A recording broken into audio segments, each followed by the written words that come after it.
నమస్కారం ETV news కి స్వాగతం ముందుగా ప్రధాన అంశాలు దక్షిణ కొరియాలో ఘోర విమాన ప్రమాదం 179 మంది మృతి ప్రాణాలతో బయటపడిన ఇద్దరు గుజరాత్లో రసాయన వాయువు లీక్ కలకలం 4 కార్మికులు దుర్మరణం మరో ప్రతిష్టాత్మక ప్రయోగానికి సిద్ధమైన ఇస్రో రేపు నింగిలోకి దూసుకెళ్లనున్న పిఎస్ఎల్వి C-60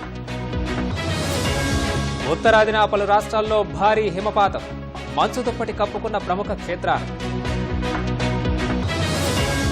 ఏఎన్ఆర్పై ప్రధాని మోదీ ప్రశంసలు తెలుగు సినిమాను మరో స్థాయికి తీసుకెళ్లారని కితాబు అత్యాధునిక రైలును ఆవిష్కరించిన చైనా గంటకు 450 కిలోమీటర్ల వేగంతో వెళ్లేలా తయారీ ఆసక్తికరంగా మారిన బాక్సింగ్ డే టెస్ట్ 333 పరుగుల ఆధిక్యంలో ఉన్న ఆస్ట్రేలియా